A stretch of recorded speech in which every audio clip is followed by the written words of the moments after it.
Hey everyone, happy Halloween, and welcome to our very first episode of Ghostly. We're starting off with one of Chicagoland area's most talked about ghost stories, Resurrection Mary. I'm Pat. I'm Rebecca. This is Ghostly, a podcast that comes out every 2 weeks. We will debate one ghost story per episode. Some of the ghost stories will be popular and some might be a little more obscure. And if you'd like to help us grow, which we really hope you do, please review us on iTunes and Facebook, because more people are going to see us then, and we're going to get more listeners, and we could bring you even better stories. All right, so now we're going to go over some of the poll results that are on our website. After every episode, you can go on the website and vote your feelings. We will have a yes, no, believe, or don't believe on every single show note page. Because it isn't just us debating, it's you too. Yeah, we want you guys to have a part in this. So the first question was, do you believe in ghosts?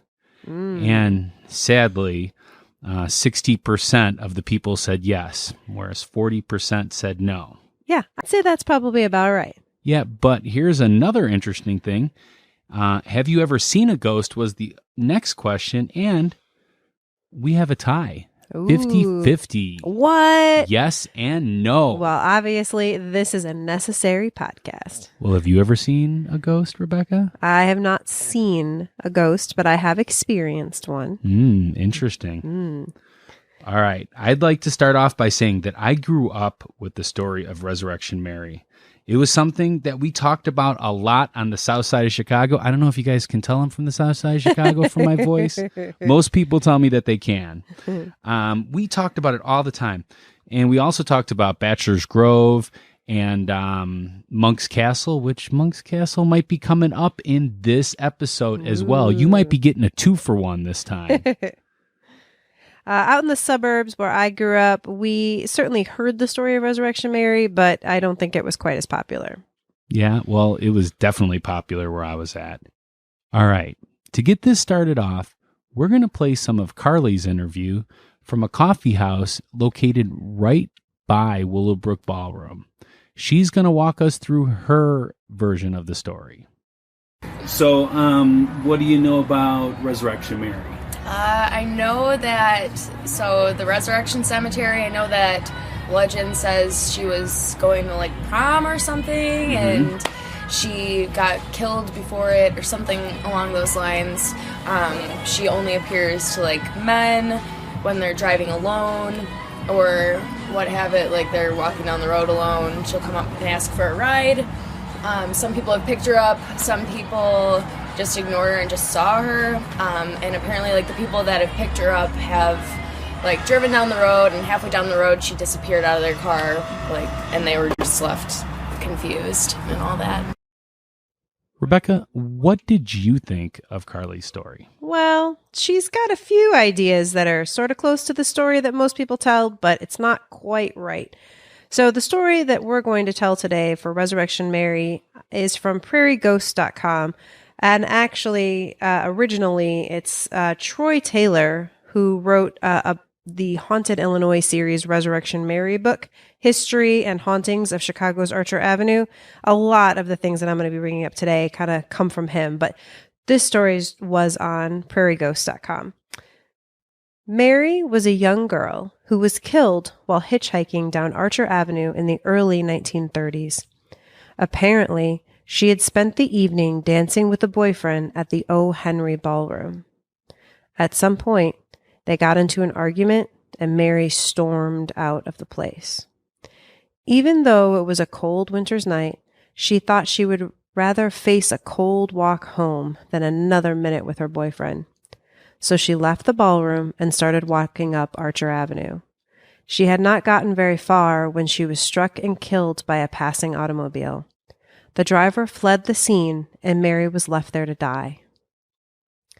Her grieving parents buried her in Resurrection Cemetery, wearing a white dress and her dancing shoes.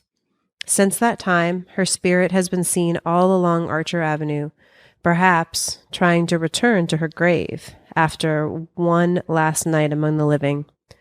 Her ghost haunts Archer Avenue, where she either meets men at dance halls and gets them to drive her home, or sometimes she hitchhikes to get a ride. In either case, when they get to Resurrection Cemetery, she orders them to pull over so she can get out. But when they pull over, she's gone. Ooh. Or sometimes she gets out of the car and then fades away when she gets to the gates. Wow. There are even some other stories where she runs out into the street and gets hit by a passing car, but her body vanishes before the police arrive. Or sometimes the cars just drive right through her. Wow. That is kind of creepy. Yeah, definitely. Totally not true, but creepy, though, I gotta say. So, Rebecca, are there reports of what she looks like? Oh, definitely. There are some reports of what she looked like. Most of the time, she is mentioned as having blonde hair and wearing a white dress. Sometimes people call it a wedding dress. Sometimes they say it's a party dress. And she definitely is very quiet, cold. Her skin is often described as cold. Wow. That was such a great story. Rebecca, do you think we need a break? Yeah, let's take a quick break. All right. And we'll see you on the other side. Hey there, true believers. This is David Hickney, host of Freak of the Week. We're coming back. Season 2, October 26th. Some of the things we're going to talk about this season. Aliens, public television ghosts, the Squirrel Lord, the Mole People who have my wife Sheila. If you talk to them, tell them I'm coming for them. So join me, and yes, my sister Elizabeth Marin is going to be back. Join us both, October 26th, Freak of the Week Season 2 out there, true believers. All right. So I thought it would be a really good idea to go over some of the history of that area. That area has got a lot of ghost stories. Oh my gosh, yes. So it's on Archer Avenue. Resurrection Cemetery and Willowbrook Ballroom are both on Archer Avenue. And that was an important part of Chicago's history because it's located by the I&M Canal. The I&M Canal helped Chicago become the city that it is today. We would not be in the same position had the I&M Canal not been built. The construction began in 1836 and was finished in 1848. The I&M Canal changed the nation when it opened in 1948 and provided the last link in a chain of waterways that connected the eastern seaboard with the Mississippi River system. The I&M Canal was dug out by hand by a bunch of Irish immigrants. It's kind of important when we go further. Rebecca, do you have anything to add in the history? Yeah, well, Archer Avenue itself was a very scary place to travel.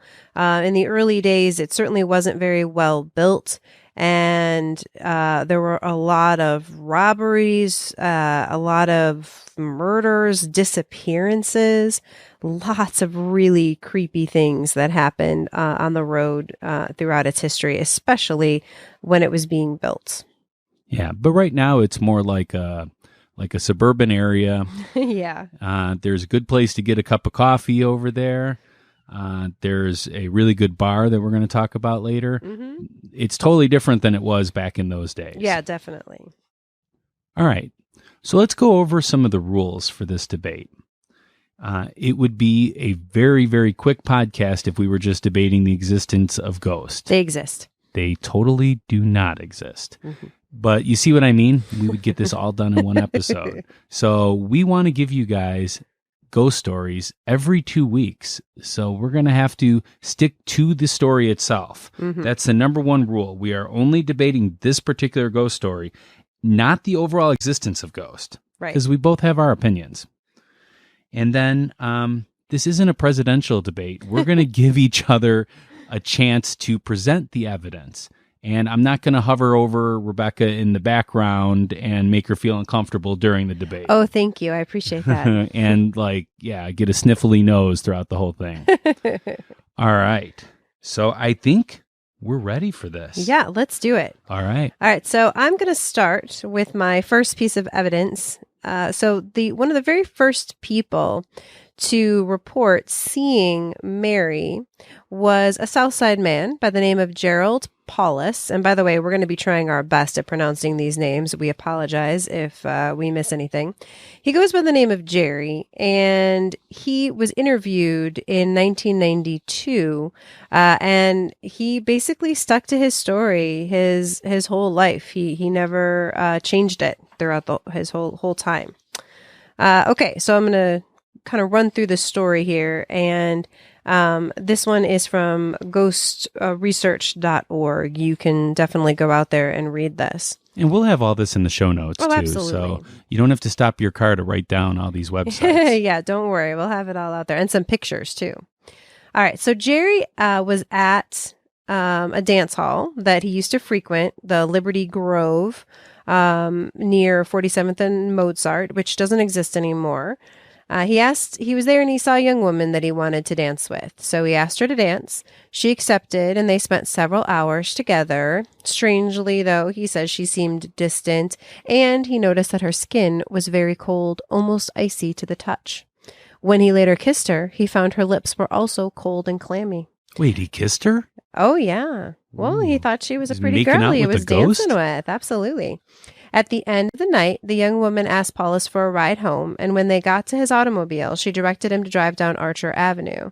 He admitted to being confused. Earlier on in the evening, the woman had told him where she lived, and he knew that it would be far out of the way for him to take her all the way to Resurrection Cemetery, especially on taking Archer Avenue. When he asked her about it, she simply told him again that she wanted to go down Archer Avenue. This is a very common theme when we hear Mary stories where it's a hitchhiker, or if it's her being picked up at a dance, that she directs them to down Archer Avenue. She may mention the cemetery and say her father works there. Sometimes she just directs them down Archer Avenue and then asks them to stop when they get there. So going back to Jerry's story, as they drove down the street, they approached the gates to Resurrection Cemetery, and she asked him to pull over. She had to get out here, she told him. Again, Jerry was confused, not being able to understand why she'd want to get out there. He agreed that he would let her out, but only if she allowed him to walk her across the street. She refused to allow this, though. The beautiful girl turned in her seat and faced him. "This is where I have to get out," she spoke softly, "but where I'm going, you can't follow." Wait, how do you think she said it? Like, I have to get out. Hey, I thought you weren't going to be making fun of me while we were I'm not telling making this fun story. of you. I know that was not one of the rules. All right. So Jerry was confused by this statement, but before he could respond to her, she got out of the car and ran towards the cemetery gates. She vanished before she reached them, right before his eyes. That was the moment when he knew that he had danced with a ghost. Ooh. And also, she's going for a Nike endorsement, too. So. I don't know about that. Determined to find out what was going on, Jerry visited the address the girl had given him on the following day. The woman who answered the door told him he couldn't possibly have been with her daughter the night before because her daughter had been dead for several years. Dun, However, dun, dun. Jerry was able to correctly identify the girl from a family portrait in the other room. Needless to say, Jerry was stunned by this revelation, but apparently the address and identity of the woman were forgotten over the years. Sometime later, when he was contacted again about his story, he was unable to remember where he had gone on the day after his encounter. Despite his memory lapse, Jerry's story remains one of the most credible of all the Resurrection Mary's encounters. So again, this is one of the versions of this story. They certainly have some variations, and certainly not all of them actually go to someone's house the day after. But the basic theme of meeting a girl and taking her home, and then that home turning out to be the cemetery, are very common. Okay, so my first question then about this is she's writing, she's kissing, she's doing all these things. Are we sure she wasn't a zombie? Maybe we have the wrong podcast here. Well, I mean, again, a lot of the stories do have her actually interacting with people and dancing with people. There is another story of someone who, a different dance hall actually on Archer Avenue, that claimed to see her there sitting and not interacting with people so much, but sitting there and people trying to ask her to dance. And she actually didn't dance in this case. But the weird thing was that they carded everybody that came in this place, and not one of the employees remembered this person coming in and getting carded or remembered her leaving either. Wow. Okay. So going back to your whole story, I'm trying to remember all the details. Yeah, it's a long story. Yeah. Sorry. Yeah. So, okay. I'm from the South Side, as we've already established, and you probably have already heard my voice again. 47th and Mozart is nowhere near Resurrection Cemetery. It is probably a good half hour away. So why would Resurrection Mary go to this place on 47th and Mozart? Well, I do actually have a story. When we get to who the real Mary might be, there is a person who died crossing 47th. Oh, we're going to get to that. We're going to get to that. So that's one of the things that I'm going to say. Another thing is that Resurrection Mary is classified as a vanishing hitchhiker story, which is a very common folk story. It's been around since biblical times, and there's some key characteristics. They always vanish.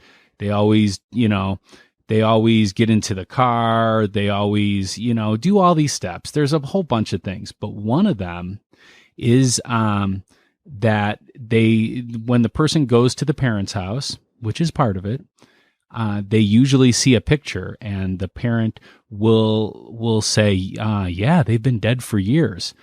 So this is very, very stereotypical of the vanishing hitchhiker story, in as much as to say he actually spotted a picture on her parents' piano, which is exactly word for word part of the vanishing hitchhiker story. And this just so happens to be Chicago's vanishing hitchhiker story. I see. Well, that is good. I agree that there is a history of vanishing hitchhiker stories. However, what's different about Mary is that she doesn't just show up as a hitchhiker.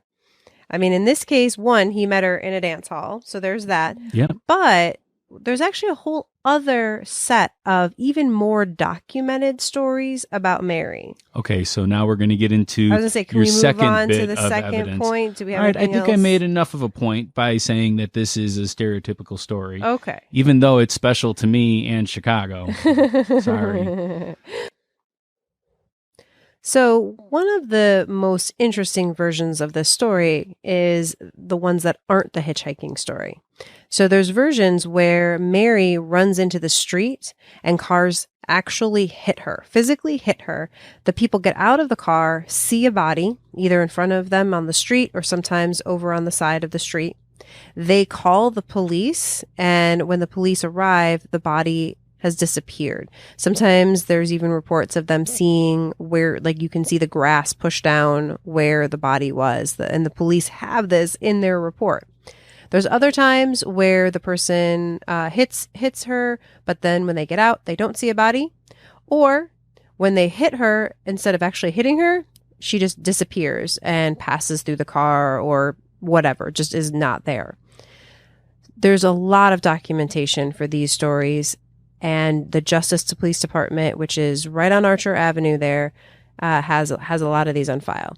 But the most interesting one comes from Chet's Melody Lounge, which is just down the street from the police department and right across the street from Resurrection Cemetery. We were very lucky to meet Rich, who is the current owner of Chet's Melody Lounge. And he told us a story from his father, Chet, who actually met one of these people that had this encounter. This officer had told his story, and what it was, he actually felt that he thought he hit a girl. Yes. Oh. And so they called out all the equipment, all his fire trucks and all this equipment, because he thought that he had hit a girl and she Rolled off, yeah. crawled off into this field. Yeah. Right. That was an open prairie, so they called out fire trucks. She wasn't there when They looked all over. They brought fire trucks out with the spotlights. They looked through the whole field. Mm-hmm. There was nothing. They looked at his bumper because he said he hit her. There was no dent, no signs, blood, yeah. no blood on the street. Wow. So the other officers, because he was a rookie, said, "Oh, it sounds like a Resurrection Mary thing where she ran out in front of him." And that's one of the ways that she is seen, is going across the street Yeah. being hit. Right. Most people hear about her hitchhiking and getting in. Yeah. And But then I occasionally heard that here, it was that people came here just to say, "Oh my gosh, I just hit somebody. Yeah, Can you come out and see?" that- and then yeah, there wouldn't yeah. be anything. So right, and actually, the policeman when that TV program came out to interview people, he said he was going to tell a story. The chief of police told him he couldn't tell ghost stories on national TV. Right. You'll get fired. And he says, "Well, it's America. You can't fire me for telling my story." Well, he did. and well, he told his story, and they did fire him. But with the Freedom of Information Act, you could actually get that, prove that story is actually true, that he was fired from the village, and in the mid-70s, late 70s, or early 80s, whenever that program was on. Wow. Okay. That was a very interesting interview, and Rich was a really nice guy. I really, really liked him. Unfortunately, I have to debate this, and I have to come up with some points on this. But fortunately, Carly did a lot of the work for me, so we're going to play some more of Carly's interview. These experiences that these men have had were just because of her presence of loneliness had just manifested itself in a form that people take as Resurrection Mary is looking for them, or whatever they want to believe, or they kind of like, I don't know, maybe they have a loneliness inside themselves, so that's why they've heard the tales of Resurrection Mary, so then it manifests as her kind of like the herself. people that have seen her are like lonely people themselves. Yeah, and it's kind of like, hey, maybe you should check yourself, and you believe in ghosts, so here, the universe is going to manifest this in your own brain as Resurrection Mary. So they get attention. Yeah. For that. Okay. So it's And that's pretty much exactly how I feel. It's kind of the lonely guy syndrome, or, maybe even that it was dark. They weren't paying attention. Maybe they were falling asleep behind the wheel. I don't know. I cannot debate this fact only because there's no physical evidence. I have not been able to interview anybody that actually had this happen to them. So unfortunately, I might put this check in Rebecca's corner, or maybe a neutral corner for this. Well, especially because these particular reports aren't always men, though obviously often they are. There's actually been couples who report having this happen. Wow, interesting. Yep. Mary, she's kind of kinky, huh? All right, so what else do you got? Well, the last piece of evidence is the gates. Should we talk about the gates? Do you want to tell us about the gates first, or do you want me to? Well, yeah, my side of the story is that Resurrection Cemetery gates were bent. There's a whole big story about, and there's actually two different versions of it. One was that a cab driver saw Mary in Resurrection Cemetery and tried to chase after her he thought somebody was, hurt or something, and she vanished, but then the gates were, like the bars on the gates were bent. And another one of this is that a police officer actually went and investigated it and found the bent cemetery gates. With this story, there is always going to be 10 different versions of every single bit of the story that we have. Actually, the version that I have is that the police went to investigate because of the man. Well, that's called what I them. meant. Yeah. Yeah. The police saw it the next And this day. is August 10th, 1976. So this is Yeah. not that long ago. It's actually written down, documented. It's actually a really long time ago. Okay, so what I'm going to say about this is that Resurrection Cemetery actually put out a statement about this, and that they said that a truck actually backed into those gates while doing a delivery or something to that. It was some kind of regular scheduled maintenance or something too. Well, if you look at the pictures, it's not have. just that they were bent. You really, if you, because real people went there, we have actual photographic. Like, not like Mary. Yeah, not like Mary. Okay, real people. Well, she's dead. She's a zombie. Anyway, so people did go there and take pictures of this, and you can actually see handprints in the metal, and there's scorch marks as well. Actually, the handprints disappeared shortly thereafter. Some of the pictures were taken, and I have not found a good enough picture where I'm like willing to say, hey, that's a handprint. Well, I guess we'll have to post the pictures on our show notes Yeah. and let the people decide. Yeah, maybe that could be a poll. Well, they tried to remove the marks with a blowtorch. Eventually, they did take down the gates, then they put them back up, and then they took them down again because they just kept on being super popular. And we don't know where the gates are today. Someone took them. Actually, we do kind of know where the gates are. Richard Crow, I believe is his name. He's a paranormal investigator.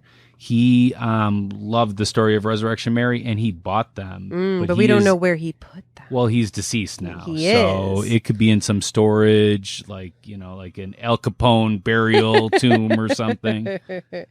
Well, anyways, one of the pieces of evidence that people talk about is that while the rest of the gates would age and change color, that particular section did not.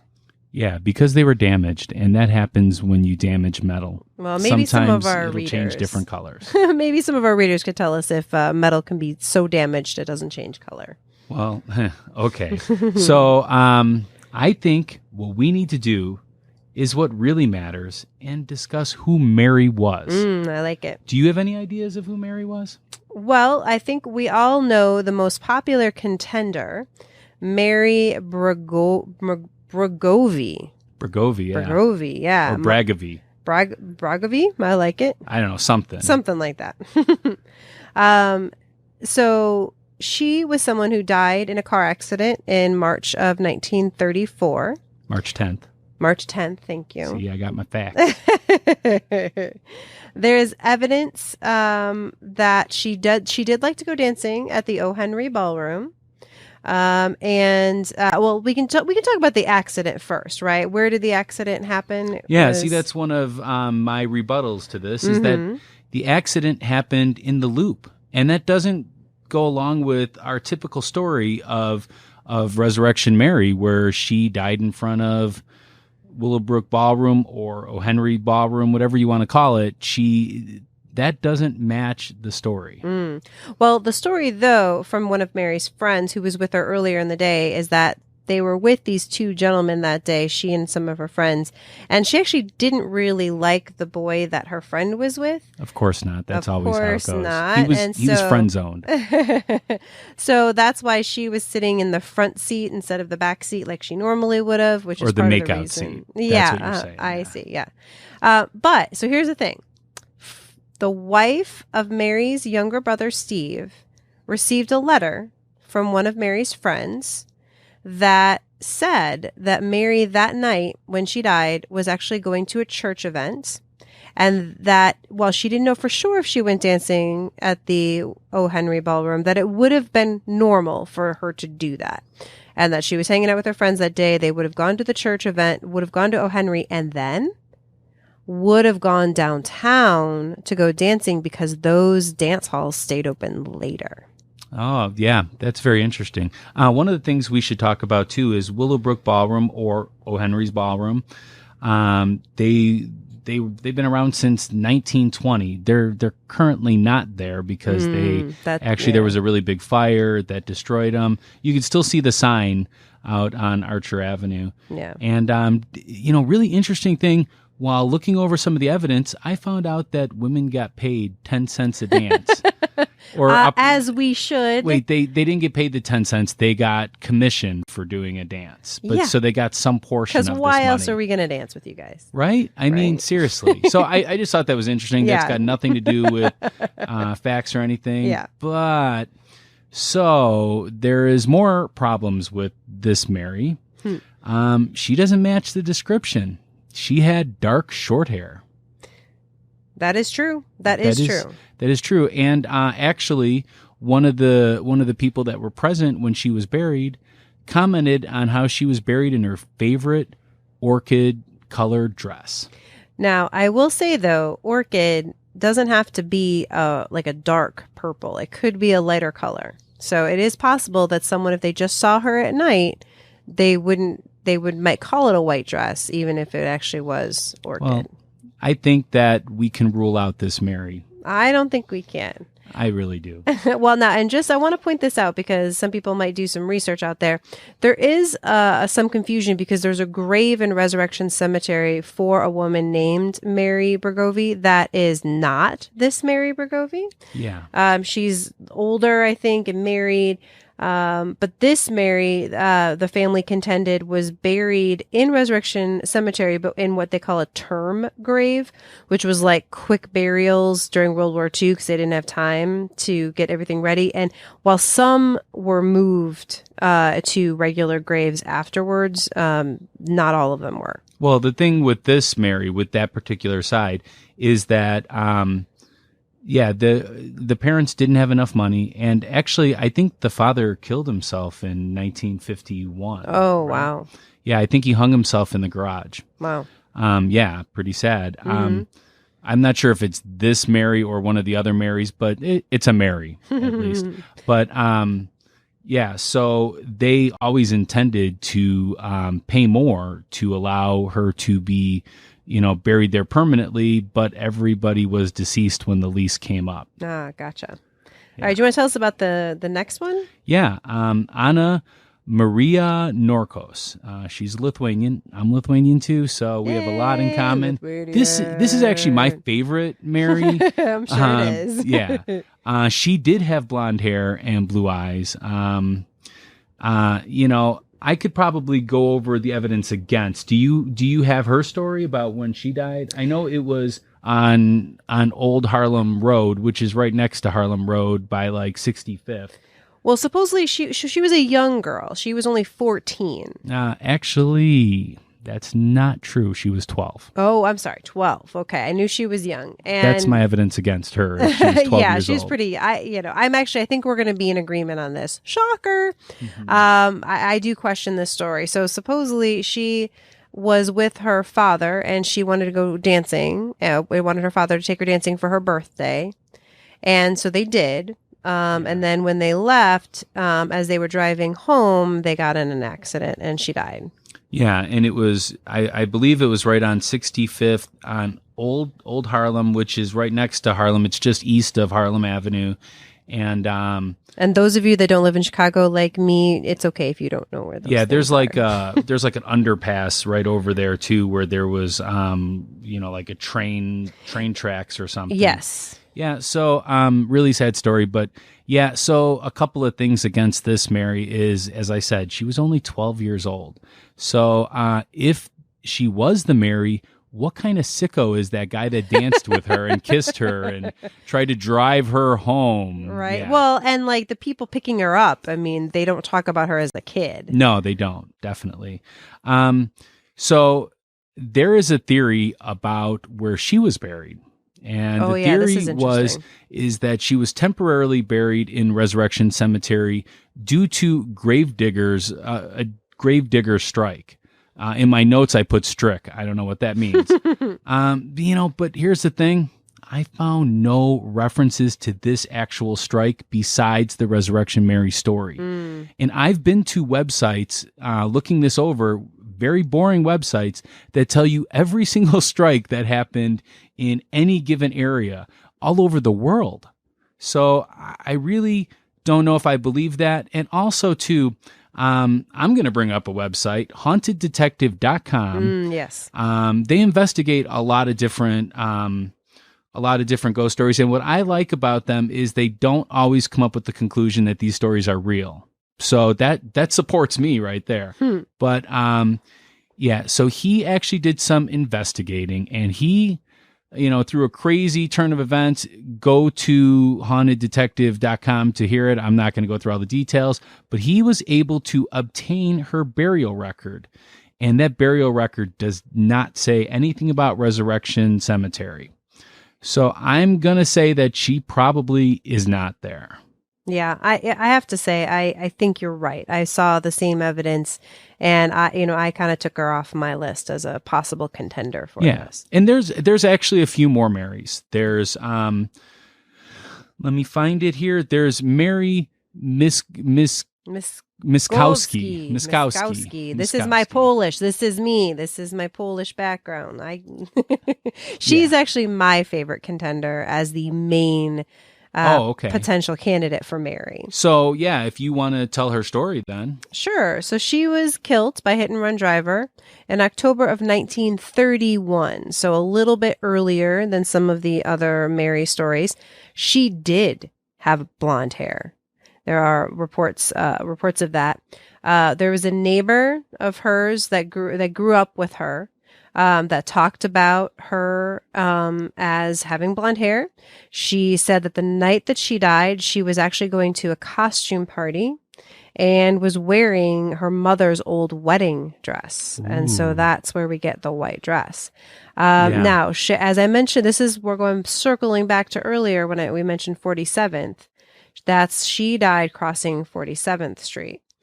But the neighbor talked about how she wasn't surprised that it kind of got moved over by the O. Henry Ballroom, since that's where all the sightings are. Yeah. And I think the reason the sightings are there is because she is buried in Resurrection Cemetery. Again, one of those term graves that got covered over, so there is no actual, tombstone for her. But that is where she was buried. I think that you're actually mispronouncing Resurrection Cemetery, and it should properly be pronounced Evergreen Cemetery, because that's where she's buried. I saw no evidence of that. Actually, that's the thing about this Mary. There's not very much as far as records of her.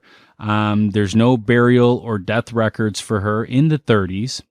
So it happened after the 30s, because she actually died in 1956. Well, I'm guessing that was a different Mary. Well, they've actually looked at a couple Marys with similar names, and none of them matched the criteria. This Mary in particular was married when she died. Mary was married. This is through mysteriouschicago.com. So there's enough for me to say she wasn't buried in Resurrection. There is no Mary by that name buried in Resurrection. And maybe there was some freakiness with everything. But again, if we can't support this, I think this is another check in my column. I don't agree. All right. Well, do you have any other evidence to present? No, I know that you've got maybe one other kind of cockamamie theory that you want to share with us. Actually, this is huge. Seriously. So, okay. Now, I am the skeptic. I do not believe in ghosts. But I am going to present this evidence as a possible connection to Resurrection Mary that I don't think anybody's ever linked together. Ooh. Yes. Earlier in the episode, I talked about that we might mention Monk's Castle, and that's exactly what I'm going to do. Monk's Castle, also known by its real name as St. James at Sagbridge. We all called it Monk's Castle because there was some big urban legend about monks beating people up and making them kneel on beads and praying overnight if they were found there. Yeah, that totally sounds like a story to keep kids out. Okay, this actually might support some of Resurrection Mary, so I would probably, I'd probably just be quiet for 1 second while I tell this. Did you just tell me to be quiet? Well, this might actually help your story. Okay, I'll listen. So, This is about St. James, as I said, at Sag Bridge. Sag Bridge actually crosses the I&M Canal, I believe, or it's really close to it. Listeners, if you want to correct me, go ahead and email. But the interesting thing about this place is it's located 3.5 miles away from Willowbrook Ballroom on Archer Avenue. So it fits some of the criteria of the Resurrection Mary story. The only thing is it does not as far as the timeline goes. So St. James at Sag Bridge was, it's, as I said, 3.5 miles from Willowbrook Ballroom. First had a church on its grounds sometime between 1833 and 1837. It's located in an area that used to be a French signal post, although I've seen things that kind of say that might not be true. But definitely this next part is it used to be an Indian burial ground. And every Indian burial ground has to be haunted now. Well, Rich told us a lot about some Indian burial ground around him. Yeah, there's a lot in that area. In fact, Archer Road in itself, some of it is paved over old Indian trails. So I found that kind of interesting. The church was founded by the Irish workers on the I&M Canal that we spoke of. Many of the graves at St. James at Sag Bridge, because it's a cemetery as well, are those of the Irish workers who dug the canal by hand. The cemetery holds between 5,000 and 7,000 graves. That's just a little history to get into what I'm going to tell you guys. So the first reported ghost story of Archer Avenue, actually, was this. On September 30th, 1897, and this actually comes from a little-known newspaper called the Chicago Tribune. I don't know if you guys have ever heard of it. Two musicians, Professor William Looney, sounds like a musician, and John Kelly, decided after finishing their performance, because it was about 1 o'clock in the morning, they decided to stay overnight in the second story of the dance hall that they were performing at that happens to be St. James. Now, wait, were they forced to kneel on beads all night? That was in 1970 that these kind of things were reported. Gotcha. So, yeah, the monks weren't there yet. Okay. Yeah. So they went to sleep on some cots, and about an hour later, Looney, which I got to say, I always giggle a little bit when I say his name, Looney, was awakened by the sound of hoofs on the gravel outside. It wasn't Santa? No, it wasn't Santa. Okay. No. He looked out the window, and what to his surprise, no, I'm just kidding. He looked out the window, and he saw a carriage, and he woke up John Kelly. I'm sure he actually called him John Kelly, too, because... Wake up, John Kelly. Yeah, wake up, John Kelly. Because you can't not say the whole name when you say his name. And they both looked out the window, and they saw this carriage, and it was coming up the road. And that road was Archer Avenue. And they were coming up the gravel entranceway. And it stopped and turned around. And he saw what appeared to be a girl, get this, in a white dress. What? Girls don't wear white. Yeah. But she got into the coach with the driver. They turned around again. And just as they passed the archway, guess what happened? What? The coach, driver, and everything vanished. What? Yeah. And, this is really, really close to our Resurrection Mary. So I think there could be something to this. But, to further up the story, the old timers in the area, because, this is 1897, so we called most people old timers that were locals. Yeah. They said that they believe that those were the ghosts of a young assistant to the priest and a young housekeeper at the rectory who fell in love early in 1880s. Aww, and they fought against their feelings until they finally decided to elope. Yeah, and then they were going to do it. Yeah, late one night, he hitched up a team of horses and a wagon and told her to wait for him halfway down the hill so that they would not be seen because the monks would come after them then and make a meal. Oh, the monks were involved. Okay. And as he approached, she called out, "Come on." Probably more like, "Come on." The horses bolted as she boarded, turning over the wagon and killing both of them. Now, is this documented, this particular death? You know what? I don't know. This is just what the old timers say. So Oh, I okay. don't know. The old timers don't usually like to go on record. I gotcha. guess. They don't want to give their names out. huh? No, I guess not.